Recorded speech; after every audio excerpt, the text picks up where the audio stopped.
네, 안녕하세요. 로열러더로로쌤입니다. 자, 2021년 3월 15일 월요일 시황방송 시작하도록 하겠습니다. 자, 먼저 간단히 공지 하나 올려드리면은, 사칭범 주의하시기 바랍니다. 이렇게 카카오 채널로 돼 있는 쪽으로 해서, 이제 저희 사칭을 해서, 이렇게 급등주라거나 해외 주식이라거나, 작전주 이런 부분을 무료로 제공하겠다라고 하는 곳들은 모두 뭐다? 사칭범이다.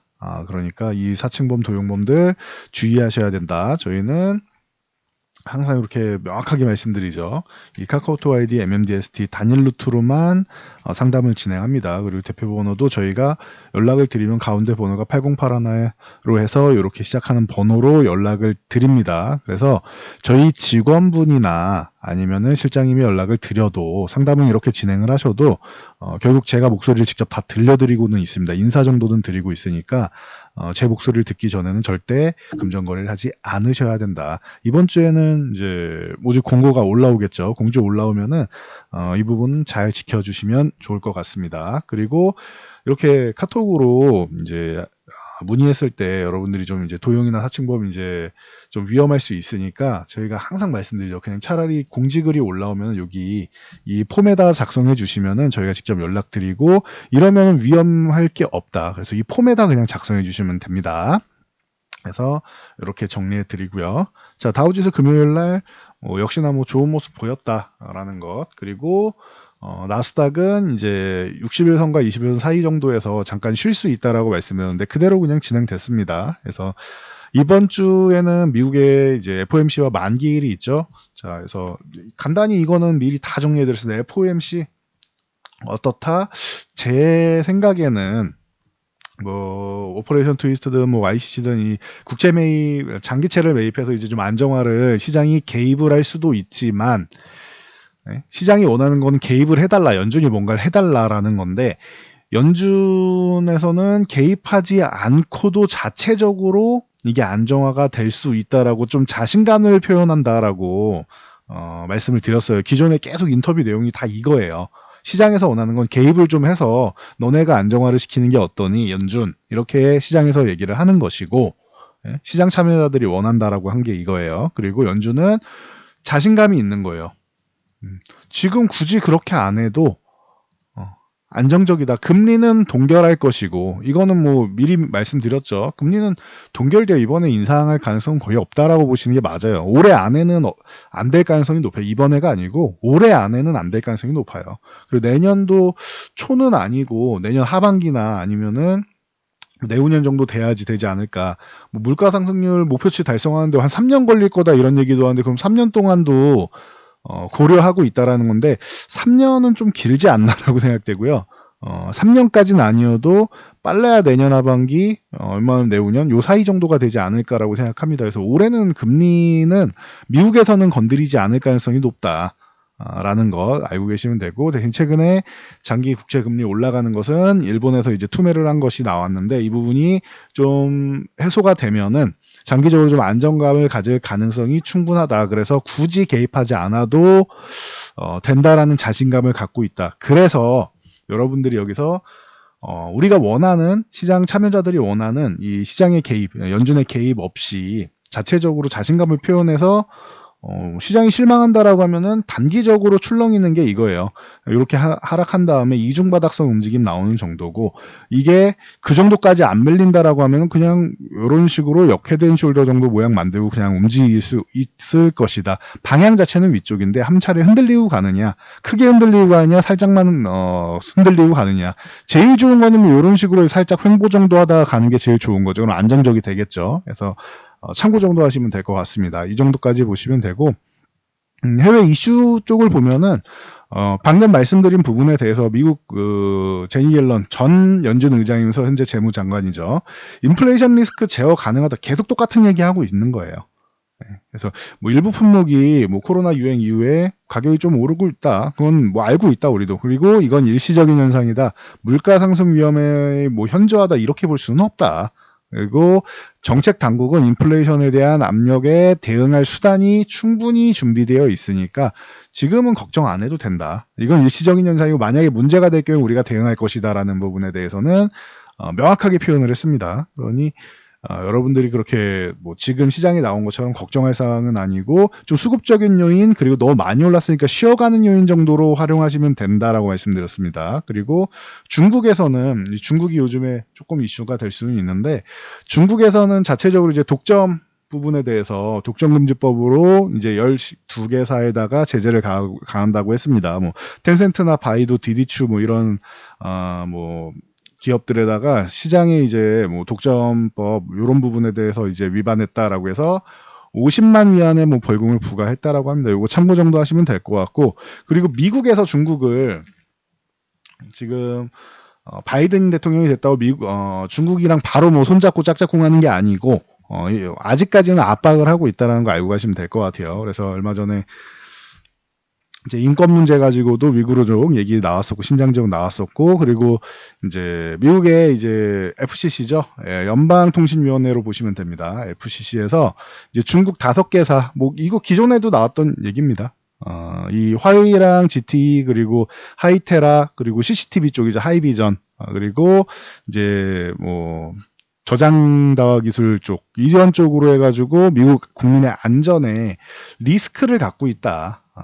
그러니까 보안 부분에서 문제를 야기할 수 있는 기업들이다라고 얘기를 하고 있습니다. 그래서 참고 정도 하시고 샤오미 같은 경우는 이제 투자 금지 대상으로 지정했는데 이 부분에 대해서는 조금 풀어주려는 모습도 보입니다. 그러니까 이 정도까지만 참고하시면 될 것 같아요. 그래서 만약에 미국이랑 중국이랑 문제가 불거진다라고 하면은 뭐 히토류 쪽 좀 뭐 움직일 수 있는 거고 그리고 애플 관련주는 그럼 중국에서 약간 보복한다라고 말씀드렸죠. 보복하면은 이제 애플 관련주들이 살짝 흔들릴 수 있는데 흔들리면 오히려 그때가 기회가 된다라는 거 참고하시면 될 것 같습니다. 이 정도까지 보시면은 글로벌 시장은 이제 뭐 백신 접종이나 이런 뭐 코로나 이후 그리고 금리 이런 부분에 대해서는 어느 정도 해결이 되어 가고 있다라는 거 보시면 될 것 같습니다. 자, 우리나라 지수는 기존에 말씀드렸듯이 하단이 얼마? 2950포인트, 상단이 얼마? 3150포인트. 여기서 박스권을 그리고 있다. 상단 올라가면은 밀리고, 그리고 하단 가면은 다시 반등이 나오고, 이런 모양이 지금 나오고 있죠. 그래서 지금 중심값 정도가 나와 있는데, 이 가격 정도에 3050포인트가 되겠죠. 이 구간에 20일 평균값, 이 한 달 동안에 이제 주가의 평균이 여기에 잡혀 있다. 그냥 박스권이라는 뜻이죠. 그래서 이 구간을 넘어서 이 박스권 중간에서 위쪽에 있으면 박스권 이제 상단 쪽이고 아래쪽에 있으면 하단인데 위쪽에서 머물러야 좋은 거라고 말씀드렸어요. 여기를 넘어가는 게 중요한데 우리가 바닥권 찍고 한 차례 반등이 나와도 3050포인트 이 구간 넘어가는 구간이 중요하다라고 말씀드렸습니다. 그래서 오늘은 이제 횡보하면서 이제 눈치 보기를 살짝 한 거죠. 주초고 하니까. 그래서 미국 동향이랑 해서 이제 눈치를 보는 날이었다 정도로 보시면 돼요. 지난주에는 반등 예쁘게 잘 나왔죠. 하단 찍고 오히려 한번 이렇게 이탈해 주는 게 좋다라고 했어요. 예, 계속 이탈하면 안 됩니다. 한 번 이탈한 다음에 반등이 세게 나온다라는 것은 이 구간에서 고의적으로 이탈을 하면서 여기서 손절 물량을 받아내고 반등을 만들어내는 것이죠. 이거는 이제 저점 매수 물량이 들어온다라고 해서 긍정적인 시그널인데 코스닥 같은 경우도 마찬가지라고 했어요. 코스닥도 지지부진할 것 같으면 아예 그냥 900포인트를 한번 이탈했다가 회복시켜주는 게 좋다라고 하셨는데 바로 회복했죠. 이런 식으로 한 차례 900포인트를 이탈했다가 바로 회복해주면 여기는 이제 지켜주는 구간, 누군가는 매수를 해주는 구간이다라고 말씀을 드렸고 코스닥은 931차, 950의 2차 저항이 있는데 이게 20일, 60일 선이 또 공교롭게도 여기 놓여 있다. 그래서 21선 넘어가는 게 일단 1차 과제고 여기만 넘어가면 안정권이다. 그리고 61선까지 넘어간다. 950까지 넘어간다라고 하면은 그 다음에 이제 1000포인트 한두 번 건드리고 1000포인트 넘어갈 겁니다. 그래서 그때까지만 조금만 이제 시간을 두고 보시면 될 것 같아요. 일단 930만 넘어가서 안착돼 있으면 이탈하지 않으면은 안정권에 들어갈 수 있다. 그리고 만약 이번 주에 뭐 한 차례 더 흔들리가 나온다고 해봐요. 이렇게 이중바닥성 그리고 뭐 역회유동술도 이 다중바닥성 움직임 살짝 만들고 어찌됐던 930만 넘어가서 안착해 주면은 위쪽으로 가는 방향성은 변함이 없을 것이다라는 것 여러분들이 참고하시면 될 것 같습니다. 그리고 연기금에서 뭐 50일 연속 매도했님 어쩌니 나오는데 그건 뭐 신경 안 쓰셔도 된다고 했어요. 뭐 최근에 약간의 매수가 들어오고 있지만 연기금은 계속 매도해도 뭐 시장에 이제부터는 시장에 부담을 주면서까지 매도하지는 않을 거라고 봅니다. 매도가 나와도 제가 부정적으로 매도하는 것은 시장이 이렇게 호가가 있으면은 이 호가를 다 잡아먹어서 내리면서 매도하는 방법이 있고 호가가 있을 때 여기다가 이렇게 체결만 되게 계속 걸어놓은 거예요. 요 사이에서만 계속 체결되게 걸어놓는 거예요. 그러면은 가격은 유지되거나 아니면 위쪽에 올라갈 때 체결되게끔 걸어놓으면 그러면은 공격적으로 매도하는 건 아니다. 이거는. 그래서 매도하는 방법에 차이가 있다라고 말씀드렸어요. 그래서 이 부분에 대해서는 부담을 주면서 매도하는 구간은 이제 슬금슬금 지나간다. 막바지까지 있어봐야 이번 주나 뭐 다음 주 초 정도까지고 그 이후에는 좀 안정화가 될 것이다라고 말씀을 드렸으니 참고하시고요. 그래서 오늘 뭐 외국인들 같은 경우 뭐 매도가 그렇게 나오지 않았고 연기금은 오히려 매수가 좀 들어와 있습니다. 뭐 큰 물량은 아니어도 그래서 참고 정도 하시고 그리고 장막판에 이제 기관 투자들이 이제 뭐 5천 계약 가까이 돼 있던 선물을 훅 줄이면서 거의 뭐 절반 수준으로 줄이면서 이제 외국인 이제 선물 매도가 조금 더 잡혀 있는데 뭐 괜찮습니다. 요 정도는. 그래서 요 정도는 뭐 양호한 수준이다라고 보시면 될 것 같고 그리고 이제 뭐 콜풋 요 부분은 이번 주에 FOMC 앞두고 그리고 미국에는 우리나라는 두 번째 목요일이 만기일입니다라고 지난주에 말씀드렸죠. 두 번째 목요일이에요. 근데 미국은 세 번째 금요일이다라고 참고사항으로 알려드렸죠. 세 번째 금요일이 이번 주입니다.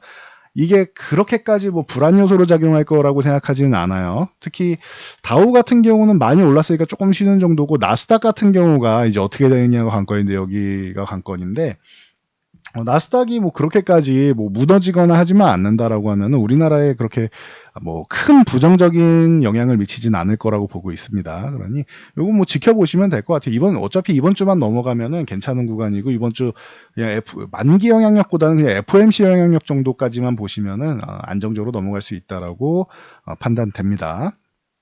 자, 삼성전자 오늘 뭐 주가는 조금 밀렸지만 좋은 소식이 뭐 계속 들려오고는 있죠. 뭐 오스틴 공장 이쪽에 이제 뭐 중단된 거랑 여러 가지 그런 뭐 최근에 좀 쉬어갈 수 있는 소식들은 나왔지만 8만 원 쪽으로 계속 수렴해 가는 과정입니다라고 말씀을 드렸죠. 그런 이슈들이 수렴해 가는 과정, 쉬어가는 과정을 만든 것뿐이고 지금 삼성전자에서 구글 웨이모의 자율주행차 칩 개발하는 과제를 수주했다라고 합니다. 그래서 핵심 칩을 개발하는 부분에 있어서 이제 좀 수혜를 받지 않겠느냐, 혹은 기술력을 좀 더 뽐낼 수 있지 않겠느냐, 삼성전자도 한 단계 더 발전하는 단계가 되지 않겠느냐라고 얘기하면서 또 이제 자율주행 얘기하면은 또 삼성전자가 이제 하만을 인수했으니까 아남전자 뭐 이런 기업들 얘기가 또 나올 수 있겠죠. 그래서 아남전자 같은 경우가 오늘 위쪽으로 올라가다가 3,450에서 3,500원 사이 요 구간에 저항에 그냥 살짝 부딪혔다 정도로 보시면 돼요. 이것도 이렇게 박스권을 그리고 있죠. 아남전자 같은 경우도 이 위를 넘어가게 된다라고 하면 한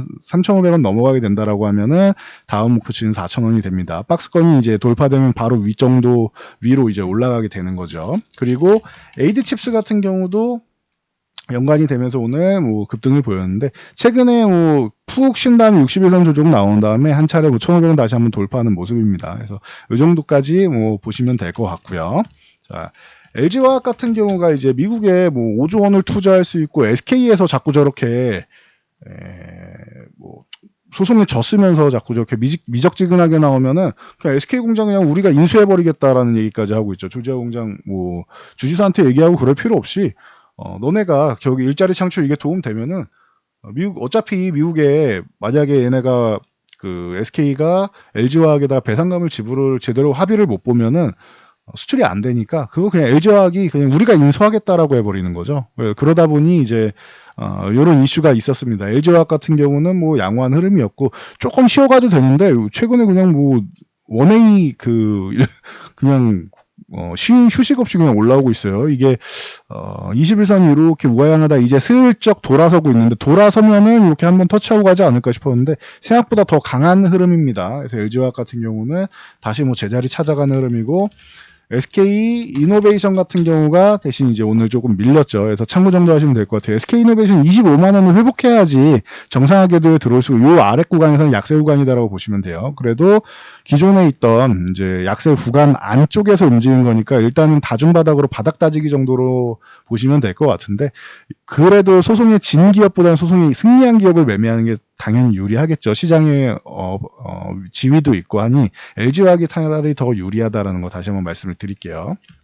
그리고 기아차가 이제 EV6 기존에 그 첫 전기차 CV라고 했던 뭐 차량인데 이 EV 내장 디자인을 공개했습니다. 그래서 이달 말에 디지털 월드 프리미어에서 완전히 공개한다라고 하는데 그래도 괜찮은 것 같아요. 반응 자체가 현재는 그러다 보니 기아차도 이제 위쪽으로 방향으로 아이온이 그렇게 선풍적 인기를 끌었는데 그 뒤에 나온 기아차 모델을 이상한 모델을 내놓진 않았을 거다라고 누구나 예상할 수 있겠죠. 그러니까 뭐 크게 뭐 걱정할 필요는 없는 것 같습니다. 기아차는 이제 뭐 애플카 이슈로 해서 올랐다가 그 정도 기술력은 충분히 인정받은 거다라고 말씀을 드렸죠. 요 8만 원 회복되면 다시 한번 위쪽으로 올라갈 수 있다라고 말씀드렸고 지난주에도 말씀을 드렸는데 충분히 뭐 좋은 모습 보이고 있습니다. 하단은 8만 원, 위쪽은 상단은 9만 5천 원 놓고 이렇게 박스권으로 대응하시다가 9만 5천 원 넘어가면은 그때 좀 적극적으로 볼 수 있겠죠. 참고하시면 될 것 같습니다.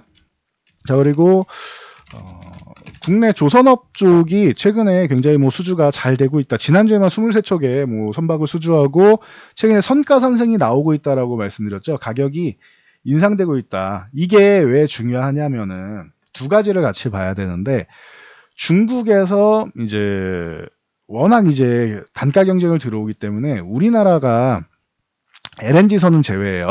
LNG선도 단가가 좀 낮아지긴 했지만 그쪽은 고부가치 산업이 맞는데 뭐 컨테이너선이나 이런 쪽은 벌크선이나 이런 쪽은 뭔가 입찰을 하려면은 가격을 굉장히 낮게 설정을 해야 되는 상황이었습니다. 그러다 보니까 이제 중국 업체 뭐 가격에 따라갈 수는 없고 그러다 보니 좀 어려움을 좀 겪고 있었는데 가격이 좀 인상되고 있다라는 것은 오케이예요. 이거는 좋은 일입니다. 그런데 철강 가격 오르고 있다라는 것도 누누이 말씀드렸습니다. 자, 그럼 후판 가격이랑 요 조선 가격이 인상된다라고 하면은 철강 가격 오르는 것과 이 조선 가격이 오르는 것 이런 부분을 좀 잘 계산을 해볼 필요는 있을 것 같아요. 그래서 일단은 철강 가격이 오르는데 인상이 안 되면 그게 더 문제인 겁니다. 그래서 일단 인상되는 것만 해도 적어도 철강 가격 오르는 정도 최소한 2 이상 정도는 반영이 되지 않을까 싶은데 그 정도는 다행이다라고 생각하시면 될 것 같아요. 그래서 최근에 조선주 대장은 현대이포조선을 보시면 돼요. 5만 5천 원만 유지해주면 되는 상황이고 위에는 이제 6만 5천 원이 저항이다라고 보시면 돼요. 그럼 위쪽은 자리가 얼마 안 남았죠. 그러면은 이게 조금 쉬는 구간이 나오면 한 5만 8천 원대 정도 이하로 내려오지 않으면은 요거는 그냥 놔주시는 게 낫지 않나. 보유하신 분들의 영역이다라고 볼 수 있는 거고. 그러면은 덜 오른 종목을 보면은 이제 대우조선해양하고 삼성중공업 같은 경우인데 얘네는 이제 고점을 돌파 못하고 밑에서 올라오기 시작하는 거죠. 그래서 대우조선해양은 27,000원을 돌파해야 된다. 그럼 지금 매수할 구간은 아니죠. 여기를 넘어가든지 아니면은 한 26,000원 이하로 주면은 매매라든지 하면 되겠죠. 그리고 삼성중공업 같은 경우도 대우조선해양이랑 비슷합니다. 최근에 뭐 수주는 잘 나오고 있는데 이런 모양이라고 생각하시면 돼요. 그래서 6,900원 돌파하는 부분을 잘 보시면 되고 그래서 대형주 중에서 롯데 그 현대해포조선을 조금 매매하고 싶은데 지금 많이 올라서 매매를 못해서 좀 아쉽다 하시는 분들은 후발주자 쪽으로 이제 저 대우조선이나 삼성중공업 쪽이 이제 쉬는 구간 좀 좋은 가격권을 노리시거나 아니면은 성강밴드라든가 이것도 많이 말씀드렸죠. 조선주 볼 때 좀 이제 후발 쪽으로 본다라고 하면은 조선주들이 먼저 올라오고 뒤에 좀 탄탄한 기업으로 이제 성강밴드 같은 경우가 올라갈 수 있다라고 누누이 말씀드렸죠. 대신 요 바로 위에 있는 61선, 21선 구간은 넘어가야 된다라는 거. 요것만 여러분들이 알고 계시면은 이렇게 성강밴드 후발 쪽으로 노리시는 방법. 그리고 삼각 MNT 같은 경우도 이거는 이제 풍력 쪽하고도 연관이 된다라고 말씀드렸는데 이미 21선을 넘어왔죠. 그래서 21선이 이렇게 돌아서는 것 조금만 기다리면은 이런 조선업종과 함께 이제 풍력 쪽이랑 뭐 양쪽에서 좀 이제 좋은 소식이 들릴 수 있지 않을까라는 생각을 하고 있습니다. 그러니까 이런 식으로 이제 살짝 돌아서 시야를 이제 틀어서 보는 것도 방법이 될 수 있다. 우리가 현대차, 기아차만 보는 게 아니라 만도도 보고 한원 시스템도 보고 그 외에 부품 기업들 보잖아요. 그런 것처럼 옆으로 이렇게 살짝 시야를 꺾으면은 볼 수 있는 것들이 종목들이 많이 있다라는 거 참고하시면 될 것 같아요. 그리고 효성 첨단 소재는 뭐 계속 말씀드렸죠. 이거 실적 기대감으로 계속 올라오고 있는데 충분히 좋고 효성화학, 효성 TNC, 효성그룹들 올해 같은 경우에는 기대감 계속 높다라고 얘기가 나오고 있으니 여러분들이 계속 꾸준히 매매할 수 있다라고 누누이 설명을 드렸습니다. 이거 거의 뭐 일주일에 한두 번씩은 설명드리는 것 같은데 참고하시고 효성 TNC까지 이렇게 해서 섞어서 보시면 되고, 이수화학 같은 경우가 최근에 좀 밀려 있습니다라고 말씀을 드렸는데, 요거 11,500원과 요 구간 이제 슬쩍 회복하고 있죠. 그러면은 여기만 회복해 준다라고 하면 다음 13,500원, 그다음 15,500원 이런 식으로 목표가를 보면서 이제 트레이딩 영역으로 이제 진입할 수 있겠죠. 참고하시면 될 것 같아요.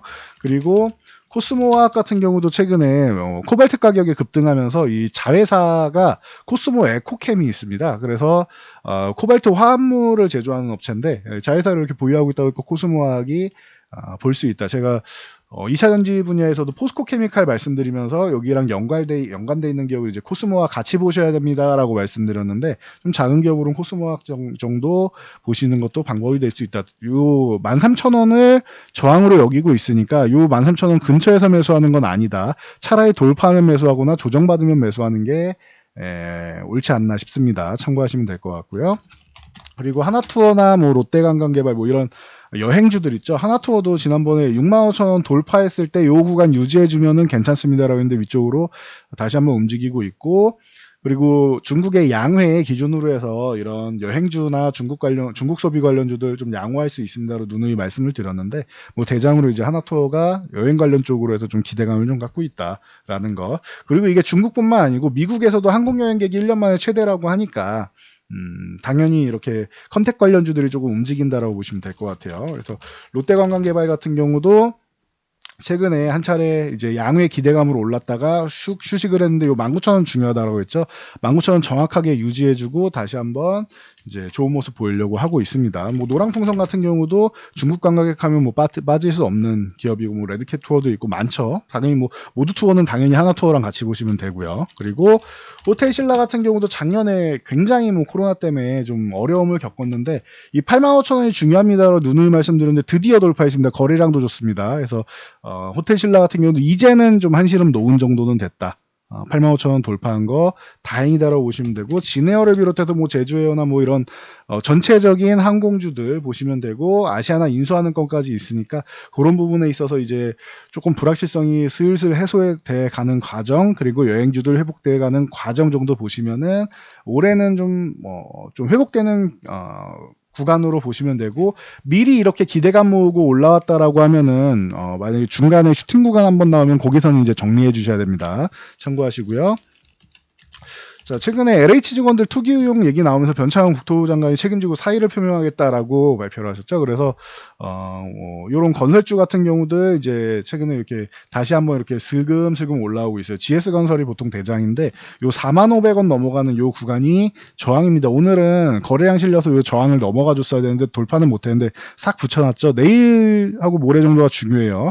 내일이나 모레에 갭으로 요 45,000원 넘어가서 여기서 양봉을 세워준다라고 하면 이거는 따라잡아도 되는 그런 구간이 됩니다. 대신 갭으로 돌파든 어떻게 하든 45,000원에서 이탈하게 된다는 장중에라도 좀 줄여야 되지 않나 싶습니다. 참고하시고요.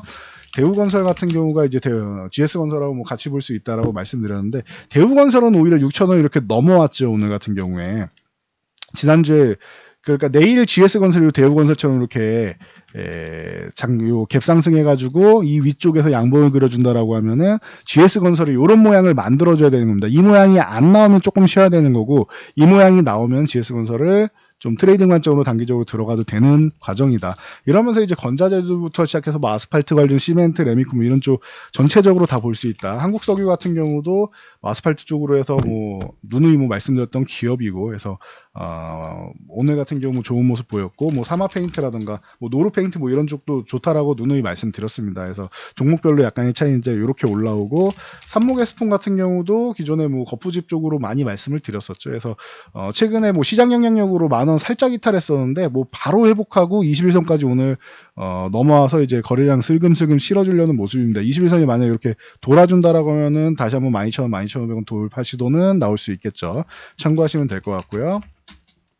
자, 데브시스터즈 같은 경우 게임주 쪽에서 이제 쿠키런 쪽이 이제 최근에 추가적으로 이제 기대감이 있다라고 했는데, 쿠키런 킹덤이 구글 플레이 매출 3위에 올랐다라고 합니다. 저 쿠키런 시리즈도 참 오래 가는 것 같네요. 예전에 뭐 애니팡 뭐 이런 것들 많이 뭐 아이러브 커피 뭐 이런 쪽하고 같이 굉장히 좀 인기를 끌었던 것으로 기억이 나는데, 대부 시스터즈가 그렇게 해서 뭐 상장을 한 후에 좀 어려움을 겪었었죠. 그리고 나서 최근에 이렇게 좀 좋아지는 모습을 보니까 좀 다행인 것 같습니다. 그래서 참고 한번 하시면 될 것 같고, 그리고 최근에 지난주에도 뭐 누누이 말씀드렸어요. 쿠팡 상장 그리고 SK바이오사이언스 상장에서 IPO 관련된 기업들 해서 뭐 창수사들이랑 전체적으로 많이 움직였는데 이 부분은 따로 영상을 하나 해서 올려드리도록 할게요. 그래서 다시 한번 정리해 드릴 테니까 한번 뭐 체크해 보시고, 그 중에서 좀 뭐 정리를 한다라면은 KC피드 같은 경우는 뭐 유정란 쪽으로 납품을 한다라고 해서 이렇게 올라왔는데, 유정란 납품하는 게 이렇게까지 크게 올라올 이슈인가 정도에 대해서는 저는 조금 물음표이긴 해요.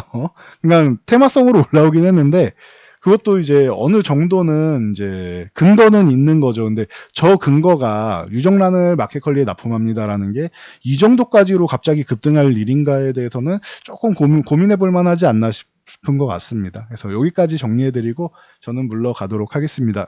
주초지만 그리고 좀 약간의 눈치 보기 장세였지만 지난주에 말씀드렸던 대로 그냥 뭐 반등은 잘 나왔고, 그리고 이제 조금 살짝 쉬어가면서 이번 주 FOMC 결과 기다리면서 어느 정도로 이제 잠깐 쉬었다 가냐 아니면 한 차례 뭐 이중 바닥 정도 만들고 가냐 그 차이인데, 그 후에는 뭐 좋아지는 거는 뭐 의심할 여지가 없다라고 누누이 말씀을 드려왔습니다. 그리고 이제 선물 옵션 만기 기준으로 해가지고 수급적으로 눌렸던 부분이 해소될 가능성이 높다라고 했는데, 이 부분 해소된 것만 해도 여러분들이 지금은 좀 마음 한편으로 굉장히 안심하고 계실 거라고 생각합니다. 그동안 좀 과하게 눌린 수급으로 수익률을 좀 내줬었다라고 하면은, 다시 제가 항상 말씀드리죠. 손실 보지만 않으면은 언제든지 수익을 볼 수 있는 게 주식이다라고 말씀드리죠. 지금부터는 이제 수익을 충분히 끌어올릴 수 있는 구간. 작년 10월까지 시장이 수급적으로 좀 어려웠다가 11월부터 또 폭발적으로 이제 수익률을 끌어올려줬었죠. 저희도 마찬가지로 여러분들 그러셨을 거라 생각합니다. 그런 것처럼